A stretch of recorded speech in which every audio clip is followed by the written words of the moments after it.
Purring away. Shanti's in the house. Yep. There she is. Hi, Shanti. Where do we even start today? Yeah, where should we start? It's been quite the week. Yeah.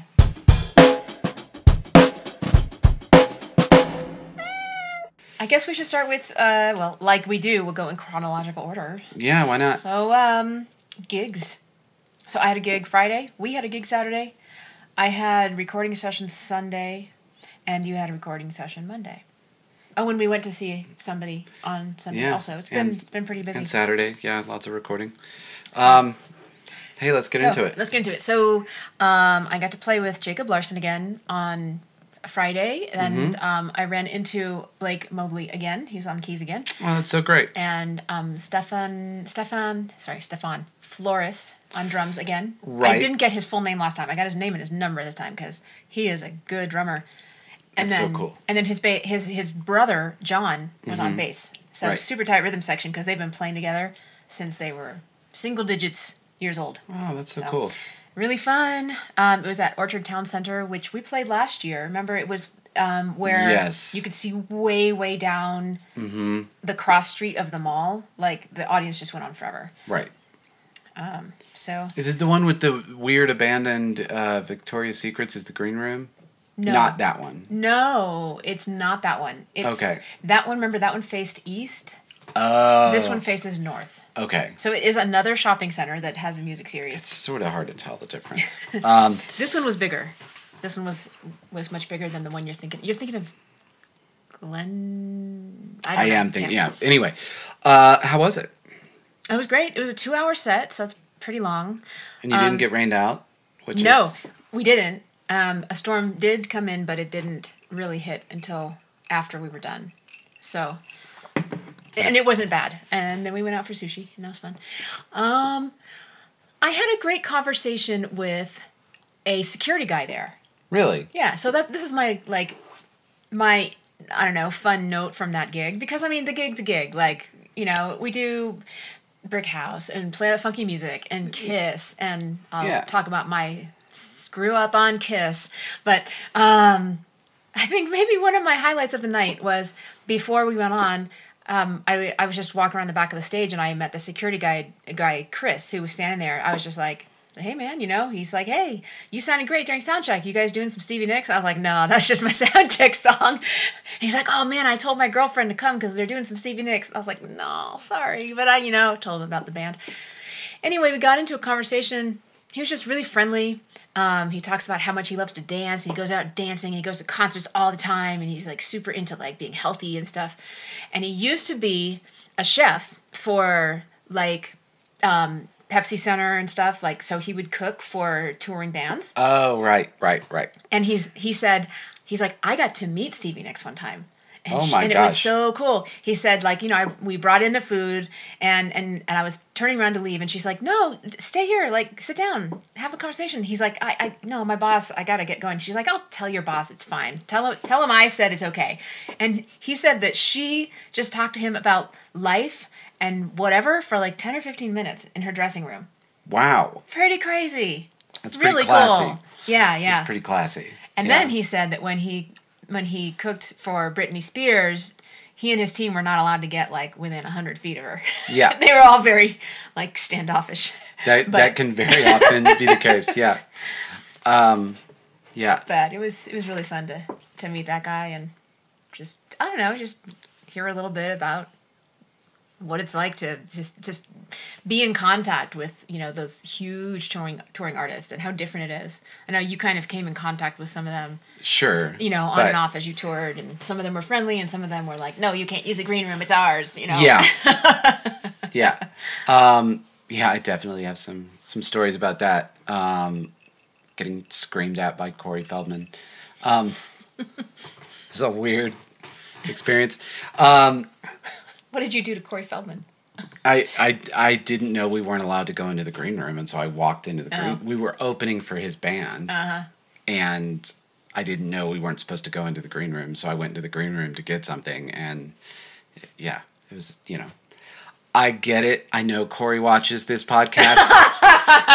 Yeah. I totally get it, man. It's supposed to be your green room. You had asked for people not to bother you, and somebody bothered you. I get it, you know? But we do appreciate you watching, and yeah. And Britney Spears, Hopefully I'm sorry. next time will be better. Britney Spears, I'm sorry about what I heard about your team being so standoffish. Yeah. But Stevie Nicks, thanks for listening. We thank all of you, all of our famous listeners. We really just appreciate love it. talking to ourselves. Yeah. So that was your Jacob gig. Yeah. There was a restaurant there that had a drink special in honor of the Jacob Larson Band, which is a funk band. And they made a cocktail called an Earth, Wind, and Fireball, which I thought, that sounds bad. But then a couple of band members got one and brought it up to stage, and I tried it, and it was good. It was strawberry. It was like mulled strawberries or like strawberry puree or something. Yeah. And thyme and Fireball, which is cinnamon, basically. It's a cinnamon flavor. Yeah. And so I thought it actually tasted pretty good. So I went and got one, and I didn't try it until I got back up to the stage because I was going to nurse it the whole show. Turned out they didn't put any Fireball in mine. So you just had... I had an Earth and Wind. You had an Earth and Wind. You gotta admit, that is a clever name. It is. Earth, Wind, and Fireball. That's pretty clever. That's pretty on brand. Yeah, to make, it's not quite Fleetwood Mac and Cheese. Oh, right. Yeah, that one oh my gosh, there was that one gig we had where they had all kinds of food custom food. Right. Oh, that was at Fiddler's Green. That was at Marjorie Park at Fiddler's Green that one time. Some sort of VIP event thing. Yeah. And, what was it? They had Fleetwood Mac and Cheese. I couldn't tell you another They had one. something like honey. What's the song that starts with honeybee? Honeybee. So they had. Oh, something maybe with chicken. I know they had something with feta where it was like instead of Full Moon Fever, it was Full Moon Feta. Really? Which of course I was raging about because you know how much I hate puns. I was just like, I wish we could remember more of those. Anyway. Anyway. So I gotta admit though, Earth, Wind, and Fireball, very clever. Oh, and then I was gonna tell you the mistake I made. Oh, right. So I have a lesson to take out of the last two Jacob Larson gigs. That is great. I used to play with Jacob pretty regularly before the pandemic. So when Live at Jack's was active, Jacob played there quite a bit. I mean, he worked there as a server and he played there. And I would say I was there every 6 weeks, maybe. Yeah. Or so. Singing backup. So I was very prepared. I never used an iPad. I mean, I'm against using an iPad as a singer. Unless you are literally doing weddings where you have 5 new songs every time you're performing. But if you're doing the same songs all the time... You would love to avoid it. I'm against it. Yeah. Because it just... Your eyes end up going down to the iPad. Now, if you're good like Kristen Henry, you can kind of set it off to the side and you can kind of side-eye it and you're like, I'm singing, poo, and then you just like flip the page. But I know that my eyes get glued to it. So I have refused to prepare by putting lyrics on an iPad because I've done these songs a bunch. But he gave me the lead of Kiss, which I used to do with Girls on Top. I know that song frontwards and backwards. I know that song so well. And I practiced it. Just in case, because I knew it was rusty. I practiced it.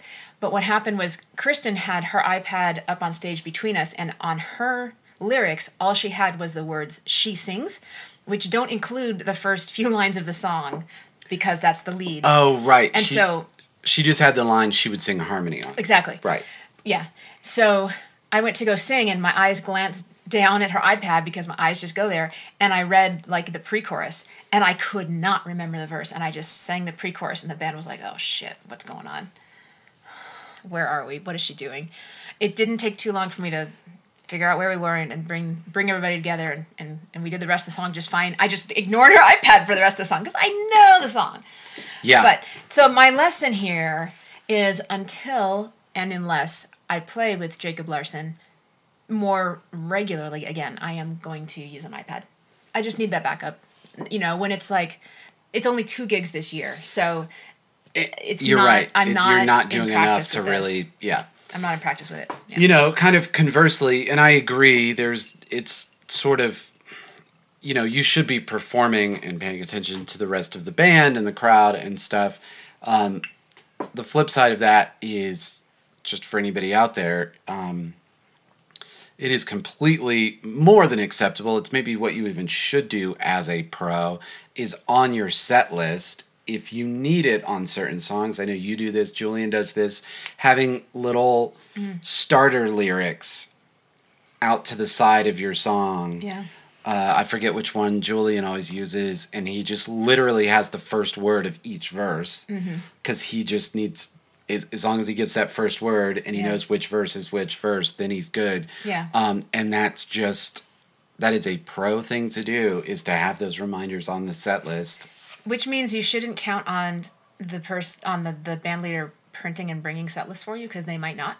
Right. So I had been counting on there being a paper set list, which Jacob almost always prints and brings. Right. And that's where I write, like, on Beat It, I'm a third above, on Fire, I'm whatever, I write, like, if I'm not totally sure, I just, I'm above on this one, I'm a below on this one, I'm unison on here, and whatever. Well, he didn't bring set list for this one, so that I mean, I didn't screw up in that way, but, like, right, that's another thing you can't necessarily, you yeah. need to be responsible for yourself, is my point. Like, if you're going to need cues written on a piece of paper, you bring that piece of paper. You don't assume someone else is going to bring a piece of paper. That's the pro thing to do. I mean, is to be prepared for yourself. I mean, for a long time there was one chord in a Petty Nicks song that would trip me up repeatedly in a bridge, where it's an unexpected, it's not like it's out of key or anything, it's just like it's an unexpected chord that it goes to, and I would just put out to the side of that song F sharp. And that's all I needed was when I got to the song, oh yeah, there's an F sharp in the bridge. Oh yeah. And that's, but that's a pro thing to do. That's not cheating. That's the opposite of cheating. Yeah. That's being responsible for doing a good job. Yeah, and I think that points toward a great way to think about preparing for a gig. So when you prepare for a gig, you have a certain amount of music to review, and it's not time efficient to review all of it every time. No, not at all. So especially if it's something you've done before, but you just need to brush up, you just need to focus on the things you're going to trip up on. Right. I just review, like, am I above or below on this harmony and that harmony? Sometimes I remember this has been a little fuzzy, so I'm going to I just jump into that part of that song rather than going through the whole song and listening and singing along. So it really, I mean, you need to make efficient use of your time.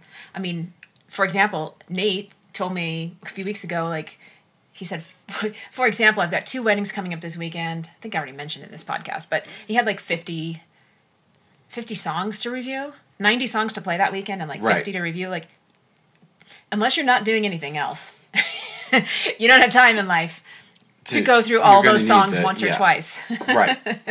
Yeah, you have to really and that's what, be smart about it. Yeah, and I tell people that in lessons. I mean, that's something I learned with Phil and Wes and Kevin when we were in high school in the garage. Like, if we're playing a song and making this transition out of the guitar solo into this is what trips us up, just practice that part that's tripping you up. You don't keep playing the whole song. You greatly multiply your practice time. If a 10-second part of it is what's giving you trouble, practice that 10-second part, which you can do 40 times in the 4 minutes that it takes you to play the whole song. Don't check that math. That's a great note about how to prepare for gigs. I do the same thing with showcase stuff, where I go through everything, and then it comes out in practicing that there are songs I do not need to practice, and there are songs that I should be putting all of my time into. If we've got 40 songs, there's 5 or 8 of them that I really need to be spending all my time on, rather than practicing everything evenly, because most of it, you learn the song, you got it. We had a Petty Nicks gig. At Stargazers, which was it's in Colorado Springs, and it was our first time at this venue with this band, because we've been there with Cody. Yes, and super cool venue. Yeah, it's really fun and really great, nice owners. And we went into that gig having sold 300 tickets in advance, and then it ended up being in the mid 300s. It was a great night for them. 356 or something. And for a new venue, and the Springs has now gotten big enough that I know I was concerned, and I was talking to Brian, like, we do very well at Boot Barn, but that's North Colorado Springs, and Stargazers is sort of south, and we were like, do we really have to pull from... Yeah, we didn't know how much of our attendance at Boot Barn was due to Boot Barn marketing. Right. And or just that it's local. It's people who've seen the show a bunch of times and they live near there and they're coming back. So it was great that it sold as well as it did, and people seem to like it. It was a good show. It was a great show. The audience was really hot. Everything went really well. Yeah. Yeah. I had several times where I was pretty distracted by a wonderful woman who was sitting practically against the stage. The old lady in the front? She must have been 90 years old. Yes. And she was sitting right in front of me up against the stage. And was just, at every moment, was just like, her attention was so laser focused, not just on me, but just like that it was coming at the stage. And it kept like, you're moving around and you're kind of in like, maybe it's years of playing in bars and being paranoid or whatever. Like if someone's looking at you, I know, not looking at you like because the whole audience is looking at you, but if somebody's really looking at you, you notice. You're like, on stage in his stage clothes, and I was like, you can't go on stage in your stage clothes if you're not gonna play. Like I have such a weird phobia about that. Like don't, unless you're playing, do not go on the stage in your stage clothes. Like I don't know where I picked that up, but I am just like, do not like doing that. You know. We also had some recording sessions this weekend. Yes. I had a recording session with Sherry Noon. And she's both of our clients, and she takes voice lessons with me, and she does songwriting and production with you. Right. And we went into Coop Studios. I have not previously been to Coop Studios. I have not been there either. It's a very famous studio. Yeah, it's really nice. Yeah. It's for real. Yeah. I mean, I lived in Boulder for a long time, and I recorded at Immersive Studios, which was like Immersive was also very nice. Yeah. Like across the street, but yeah. I'd never been in Coop. So I was just there to vocal produce, and she did great. She was redoing a couple of songs because she'd brought them into her voice lessons, and she was like, I'm not sure I like these. And I was like, I kind of think they could be better too. And I could help you with that. So she did a great job of taking direction and not flipping out. You know, it's really common. We were talking about this before I went, you know, it's hard to be a vocal producer for many singers, but in particular inexperienced singers, because it's really easy to overwhelm their brains. Right. You know, they're already thinking about how to sing and what the lyrics are, and now they're in the recording studio, and that's a new experience. And if you say, let's change this resonance, and let's change this vowel, and give it some more energy, and don't breathe there, and breathe there, like, it's so easy for it all to just grind to a halt, because there's just too much going on in the brain. But she did really well. Yeah. I mean, I tried to give her only things that we had already talked about in lessons, so it was nothing new. But she did a great job at just doing it, just going with the flow. Yeah, just going with the flow. So. Which, to be fair, it's just kind of a music education thing. Part of why she maybe wasn't happy with the first pass is she was tracking live with the band. Oh. So she was literally had a full band there playing, and she was singing along with the band. And one of the big, not flaws, because obviously a lot of classic music was done that way, but one of the drawbacks is that you get less tries because the whole band has to do it again and again and again. And so much time is soaked up worrying about whether the band got their parts right and this and that you don't get much time to focus on the vocal. In fact, you could say, it's probably safe to say you get 1/10 of the time to focus on the vocal. Whereas going back in and just working on the vocals over that pre-recorded band, or the way I often do stuff, or the way I do stuff with Sherry, where the band is usually me, just playing all the instruments, and then when we've got that the way we like it, then Sherry comes in and we just work on vocals. Yeah. And you can focus so much more on that. So that's kind of the drawback of the live with a band versus, you know, doing it in parts. Which, you know, I mean, that's, you know, it's an amazing thing she's done writing all those songs. It's just she's such quite a prolific songwriter. Yeah, and they're cute. They're so cute. Yeah, they're really. She has good. a song called her DNA Ancestry Blues tune. Oh yeah, right. And it's just a joke about like all the things she's learned about getting her DNA tested. Like, well, Alzheimer's and Parkinson's, here I come. Yeah. Or like, this is why I have a unibrow. Or, you know, I mean, it's funny. She has a song about the trash man and how when she was a little girl, she used to have a crush on the trash man. That's so funny. I haven't heard that one. Cute stuff. So I jetted from that session to pick you up and go straight to Jenny Shawhan's second album release party. And we've talked about, I'm sure on the podcast we talked about, we have both gigged with Jenny in the past. Mm-hmm. And more importantly, you help her develop her live sets. I know you did it for the last CD release. Yeah.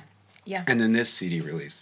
Yeah, she'll come over to the house here with the list of songs she wants to play. Mm-hmm.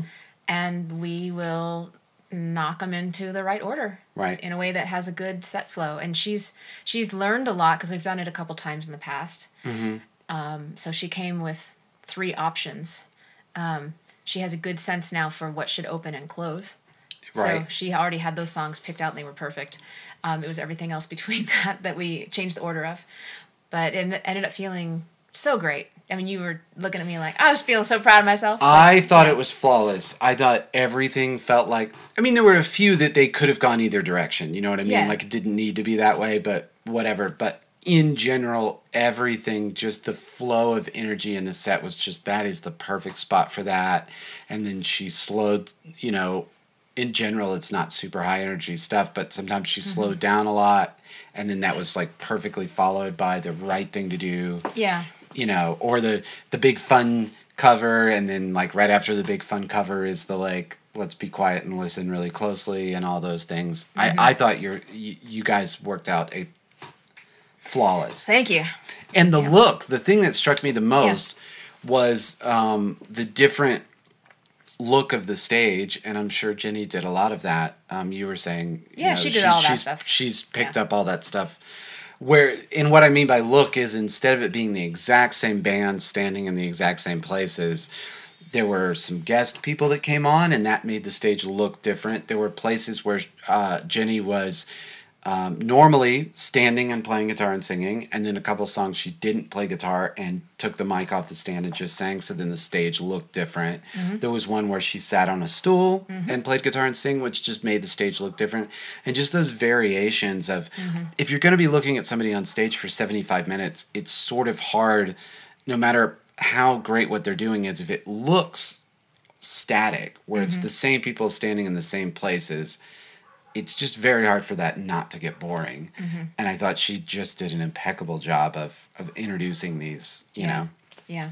And how good is Ryan Elwood? Oh, my God. I know. I hate it so much. It was such a social event, though. So, actually, here's what I remembered before we started the podcast tonight. We were like, what was that thing we were going to talk about in the podcast? I remember what it was. So, after the show, there were so many people there that we knew it was cool. Morgan Lowe came out to see. Mm-hmm. We ended up walking in and sitting at the very table that Jake Cohen of Performance High, you know, he drums for Performance High. He's my student, and his dad. So he and his dad were there. Yeah. And it just, I mean, the seats that we got assigned were the same table as them. So we got to hang out with them the whole show. And then we saw Ryan, of course, afterwards. And we saw Brian McRae and Jesse Garland. Lovely to see them. So great to see them. You worked with Brian. He recorded some drums for Half Zen. Yes. Half Zen. And I remembered while we were standing there talking that he recorded additional percussion, not drums, but like some hand percussion or something, for my first ever original band, which was called Spontaneous Thin Air Radio, or STAR. Right. Star. I've seen the CD. With Alex Sims, yeah. Some not good songs, but we recorded a whole album, and he recorded some percussion for us. But the real connection that I had fun talking about was Jesse Garland is the singer who came in after me when I left The Fever, the wedding band. Which we've talked about in your musical history was the wedding band that you joined, started, co-founded with my voice coach at the time. Right. I don't think we did an episode on that because that would just be an episode of venting. I think it came up in the background episode. Okay. That were some of our evergreens from when we were in New Zealand. Yeah. Yeah. Well, Jesse and I... A rough situation. Yeah. Yeah. It was rough. And it turned out that Jesse and I both lasted about the same amount of time in that band, which was about 2 years. And we both left for the same reasons. Or persons? Persons, yes.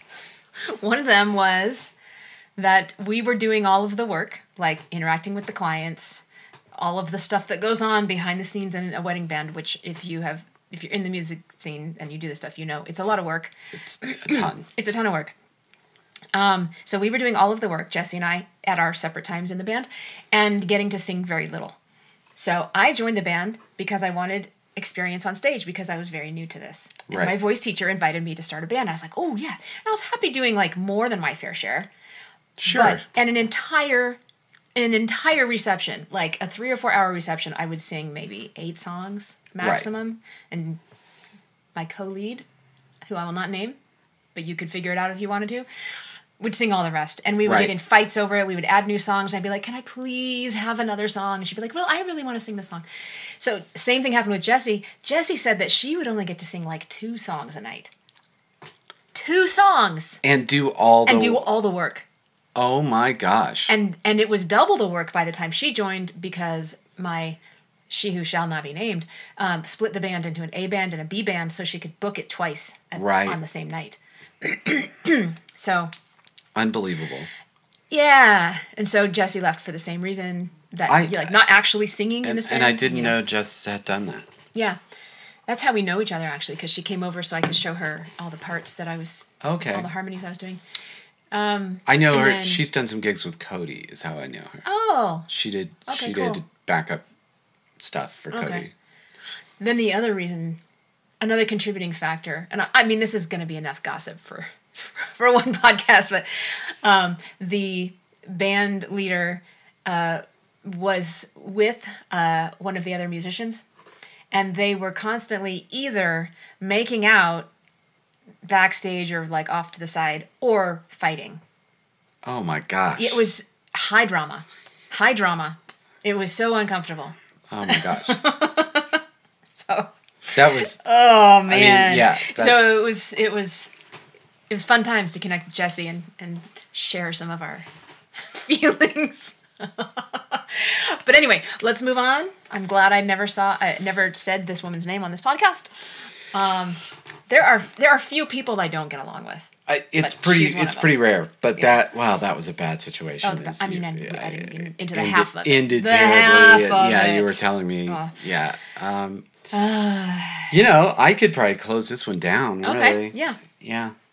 We are sponsored, as always, by Performance High. Voice and Music Studio. And that is the only sponsor this week because Performance High Music Studio, Voice and Music Studio is the best.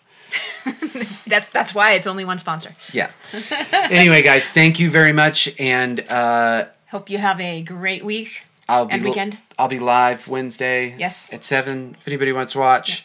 Yeah. And other than that, hope you guys have a great week, and we'll see you soon. Take care.